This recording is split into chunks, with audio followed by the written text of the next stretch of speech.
En este video quiero compartir mi experiencia acerca de cómo seleccionar los procesos de factorización. Y esto se debe a que uno de los principales problemas que se tiene justamente en el tema de factorización es cómo escoger, cómo saber cuál es la técnica o el proceso de factorización más adecuado para descomponer en factores un determinado polinomio. Es así que el principal criterio que sirve para escoger el proceso de factorización es de acuerdo al número de términos que tiene un polinomio. De aquí surge la primera idea importante, que es la siguiente. Independientemente del número de términos que tenga el polinomio, el primer proceso de factorización que se debe analizar es factor común, ya sea monomio o polinomio. Entonces, recuerda esto, no importa si estás trabajando con un binomio, un trinomio, un polinomio con 4, 5, 6, 7 términos, lo primero que vas a analizar es factor común. Pasemos ahora al análisis específico de los binomios, es decir, de aquellos polinomios que tienen dos términos. El primer proceso de factorización que tú debes analizarlo, es lo que yo te sugiero, es la diferencia de cuadrados, cuya norma o cuya fórmula de factorización es la que te presento en este momento, y para ello tú necesitas calcular raíces cuadradas. El siguiente proceso de factorización que yo te sugiero analizar es la suma o diferencia de cubos, cuyas normas de factorización son las que te muestro en este momento, y para su correcta aplicación recuerda que debes calcular raíces cúbicas. Desde mi punto de vista, estos son los dos procesos de factorización más importantes a tomar en cuenta cuando trabajas con binomios. Desde luego, fuera de haber analizado el factor común, que es lo primero que tienes que tomar en cuenta. En los binomios tenemos otras técnicas de factorización que no son muy frecuentes, no son muy comunes, pero vale la pena tomarlas en cuenta.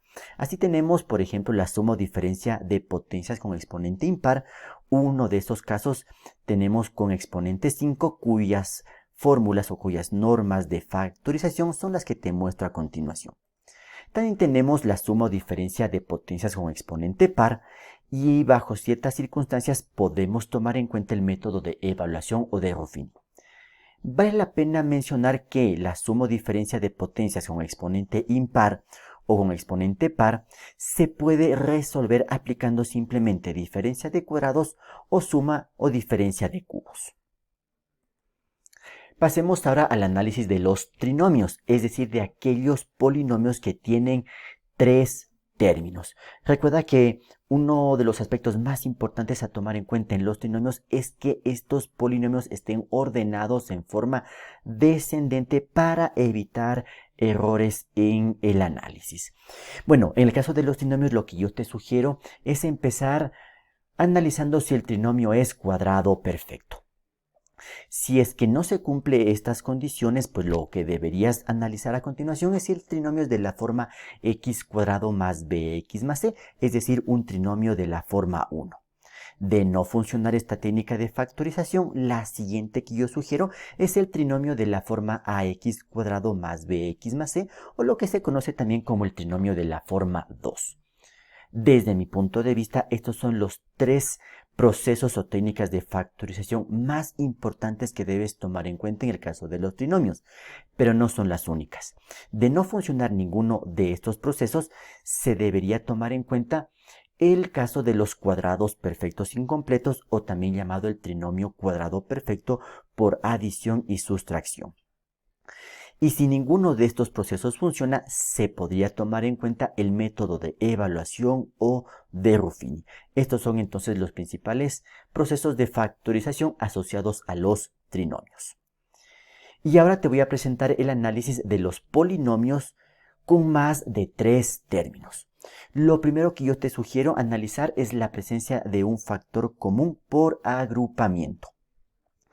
El segundo proceso o técnica de factorización a considerar es el método de evaluación o de Ruffini. Estos para mí son los más importantes que debes tomar en cuenta. Hay otro más que no es muy frecuente, no es muy común, pero vale la pena tomarlo en cuenta, y es el que corresponde a la combinación de trinomio cuadrado perfecto y diferencia de cuadrados. Bueno, algunos aspectos importantes a tomar en cuenta son los siguientes. Yo en este momento te he indicado el camino a seguir, es decir, cómo debes analizar los procesos de factorización para su utilización. Pero tú debes conocer a detalle los diferentes procesos de factorización ya para su aplicación, para la resolución del ejercicio. También debes considerar los casos especiales que se pueden presentar y que requieren ciertas consideraciones para poder resolverlos.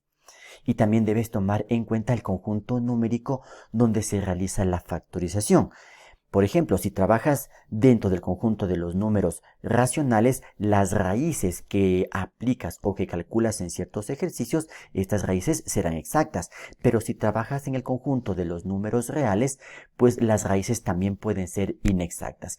Todos estos aspectos debes tomar en cuenta para poder resolver los ejercicios de la mejor manera.